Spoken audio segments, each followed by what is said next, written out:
Welcome to the You Need More Money podcast. I'm your host, Matt Manero, where I come to you every week from my studio in Dallas, Texas. Look, I'm a business owner. In fact, I sometimes I like to call myself the blue-collar business owner. I mean, my customers are blue-collar guys. My staff are blue-collar guys. I'm a blue-collar guy. But as I get older, I realize that there is finesse and there is science to running a big business. And one of those areas is in the interview process. I mean, it's just unbelievable to me how the interview process is so sort of cat and mouse and dodgy almost, if you will, right? It's almost like a chess game sometimes. And I just interviewed a guy earlier today, lovely guy. Really, really nice guy from the UK, now lives in the States. He's married with a family. He's a referral from one of my more successful sales guys. They've been buddies for a decade, and he wants to help his friend move up the food chain. And so, he asked if we would give his buddy a shot, an interview. And I said, of course. So the guy had done the first and second interview, and then today it was his interview with me. Now, I'm going to go through on the podcast. I'm going to go through specific questions that I ask, the science that I go through to extract the information that nobody wants to give you during the interview process. And so this helps you both as the interviewer, but hopefully it smartens you up as the interviewee too, so that you can figure out how you're going to answer these questions. And on that front, there is no chess game. I mean, everybody is playing this chess game when they're interviewing for work. And that's the dumbest possible thing. Dude, what you want when you're interviewing for work is the freaking truth. You want to know what is really going on in that organization. You're not jockeying for the position unless it's the position that you really want to jockey for. And that's what happens in the interview process. So many people are just laying one line of bullshit on top of the other person's line of bullshit, and nobody's even getting to the truth to figure out, is this really what I should be doing for my freaking family? I mean, how many people have taken jobs and they just didn't play out the way they were supposed to play out? Well, freaking shame on you, Mr. Interviewee. You should have smelled that bullshit before you went into it. So let's get into what happened today. The guy is an engineer major. Now, we do, first and foremost, we do a predictive index personality test. You do not interview with me unless I'm looking at your predictive index test. The DNA of the person that I'm interviewing with, because I don't want to get skewed by the emotion or how they dress, or even really what the strength or weakness of their resume looks like. What I'm interested in is the data. And the predictive index personality test tells me all the data that I need to know. And so this gentleman today had a very high level of ambition, a very high desire for relationship, meeting people, getting along with people. And then he was somewhat lower on the patience scale, and he was very low on the structure and adherence to detail. Look, I'm in the finance business. I need people to dot I's and cross T's. We're working with financial statements and tax returns and credit reports and bank statements. I mean, we need to make sure that dotting I's and crossing the T's is a skill set of my organization and not a challenge, right? So when I see someone with a very low indicator there, it makes me wonder whether or not they are the right fit. But oddly enough, as an engineer major, you would think they would have had a very high dot the I and cross the T scale. In the predictive index, it's called the D scale. They rank it on an A, B, C, or D scale. A is representative of ambition. B is representative of relationship, desire for relationship. C is connected to patience, and D is connected to adherence to rules and details. And so in my world, we're looking for a relatively high A. We're looking for a midline B. We really don't care about the patience piece. If I had to pick, it would be someone with low patience. And I'm looking for a relatively high D. So I'm looking for the A, the B, and the D on the test. In podcasts previously, I have offered up the predictive index for the listening audience and I give it to you for free. The challenge with it today is that the audience has grown very large. I mean, I can't give it out to thousands of people. So I'm going to make an offer here on the podcast today. If you would like to get your predictive index, I will give it to you for free. I just need you to email me at mmanero@cffnationwide.com. mmanero@cffnationwide.com. I would like you to have done a review of the podcast. That would be a nice trade. In the subject line, say regarding podcast PI test, and then request it. I'll forward that to Aaron in my office. Aaron will go ahead and get it pulled, the link pulled and set up, and then she will email you the link, and then I will forward it to you when it comes back in, all right? I just have to preface that. I mean, if I get like 1,000 requests for that, I'm going to have difficulty fulfilling that, but I will absolutely do my best. So you guys just got the instructions there. So let's go down through this again. The guy was an engineer.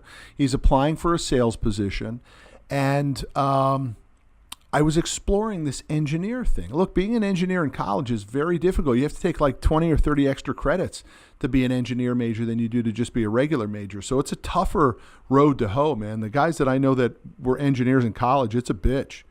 And so, I wanted to figure that out, man. Why did you go to college to get your engineering degree, but now you're applying for a sales job? And basically it came down to the fact he wants to make more money, right? Well, by the way, it always comes down to they want to make more money, right? The idea of happiness is important, but when you really cut through the chase, it is about making more money. So at some point in the interview process, you got to talk about money. So let me go through my process of how I do the interview process so everybody understands. The first thing I have is the predictive index in front of me. I know the DNA of the person that I'm looking at. Now, they may or may not know their DNA, but I know it. They've taken the predictive index test way ahead of time. I have the results in front of me. And by the way, I share those results with them. I think it's rude if someone takes a test and it's the secret sauce. Nobody shares it with them. I say, would you like to know the results of the predictive index? Yeah, I was looking forward to it. Great. Let me tell you how it shapes up. How does it fit you? And most of the time they're like, my God, it's uncanny. It is uncanny. I'm going to look a little bit at the resume. And really what I'm looking for is very simple. I don't care where you went to college unless you said Harvard. That would be of interest to me. And I would probably ask you, what are you doing interviewing with me, right? Even though I have tons of guys in my office that make a shitload more money than guys with Harvard degrees. But, there usually is a stereotype of someone who goes to an Ivy League school. They're not really ready to get gritty and down in the trenches like we have to. But I'm looking for job hop. I want to know, man, did you stick it out? Or did you bail after 6 months or 9 months? And if that's the case, how many times did you do that? And that is an important factor for me. Now, if each time you job hopped and you moved up the food chain and you told me I left because I brought my book of business and I got paid more money and all that sort of stuff, I think that's what you should be doing. It's what I talk about, and you need more money. If you're in an existing environment and you're bringing value and you're performing and you're meeting expectations, and for some reason they give you some BS that they can't pay you more than a 3% pay raise, you should leave that company. And so I'm down if that's the reason for it. But it's usually that they got fired. They worked below the expectations of the organization. They didn't bring enough value. Maybe they bitched and moaned too much, and they got canned. That's really what job hopping is an indication of. It's rarely I did hop to move up the food chain like I recommend. It's usually I didn't move up the food chain and they canned my ass. That's why I had to keep looking for a job, and that's why I'm here with you right now. But the second thing I look for on the resume is the professionalism. I literally want to know, is it typeset well? Did you give me 6 pages or did you just give me 1? I prefer 1. Is it clearly written and concise? Do the dates make sense? And here's what I'm getting at. If you can't represent yourself in the most positive light, how are you going to represent yourself to my clients or within the organization? I mean, if you can't present yourself to the marketplace properly by putting out a decent resume, how are you going to represent me and my company? You're going to represent us the same as you represented yourself, if not worse. I mean, shit, you should be putting your best foot forward with a freaking resume, right? So if you didn't, that's a problem for me. If you can't support yourself, that's a problem for me. And represent yourself the right way. The number one question I ask, the very first question 100% of the time is this: what do you know about us? And if the answer is not much, it's over. Dude, if you're interviewing with somebody and you haven't done research, let me tell you what you're going to do with your client. You're not going to go to LinkedIn and check them out. You're not going to Google your client. You're not going to go to their website and see what you can learn under the About Us page. You're not going to learn about their services that they offer. Shit, if you can't learn about the company that you're freaking interviewing with, you're not going to do shit to learn about your customers. You have to have done some research about our company in order to be able to get past that first question for me. And I want you to tell me a lot, because there's a lot of information. If you just Google CFF Nationwide or whatever, there's tons of information out there. Google CFF Nationwide, Google Matt Manero, Google Commercial Fleet Financing. It's pages and pages of stuff. It means you don't give a shit. It's not that there wasn't information out there. It means you don't care to go out there and research and find it. Well, that's exactly how you're going to work when it comes to clients. The number two question I always ask is, if you could design your dream job, what would it look like? I want to know what makes the person tick, right? I mean, if they said it was, it was flex hours and I could work out of my house and, I wasn't to be micromanaged and, I really had lots of freedom or autonomy, I would then look for that stuff on a resume. And I would look for the fact of, well, did you have that anywhere? No, I didn't have that anywhere. Was that a reason why you weren't successful at the other places? Maybe, maybe not. But I want them to tell me what they really love, what their dream job is. It's so important. The third question I ask is, how much money do you consider good money? Here's why. If someone tells me that they're making $50,000 a year, or the opportunity that they're applying for at my company is $75,000 and they're making $50,000, and they tell me that $75,000 is something that they consider good money, they won't make it here. Because the movement from 50 to 75 won't change behavior. What I'm looking for is somebody who says, I need to make $500,000 a year. And I'm like, bingo, baby, now we're talking.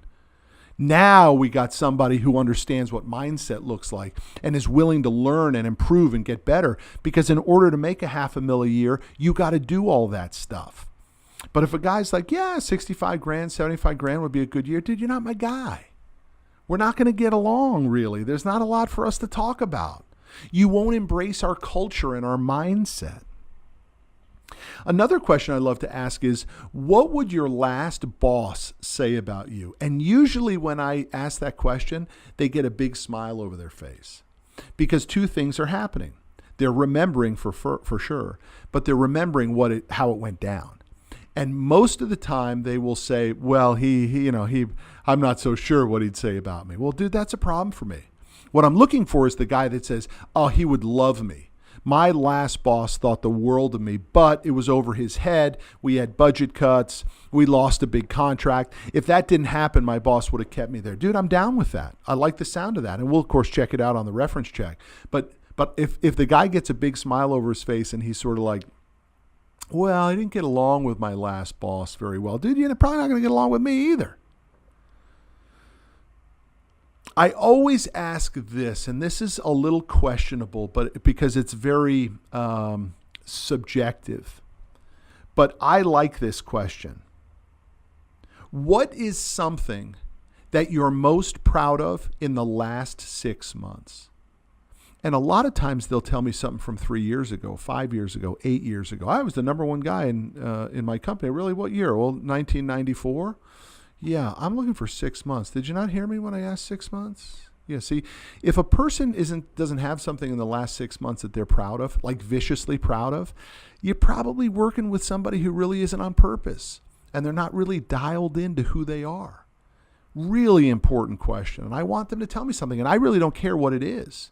I want them to say, my wife and I just celebrated 25 years in marriage, and my kid just graduated from Texas Tech. I just coached my kids to the city championship. I lost 30 pounds. I quit smoking. Dude, I'm down with all that. I just need some freaking success in the last 6 months that you recognize and therefore that you put the effort in to get. Great question. And then my last question. Do you have any questions for me?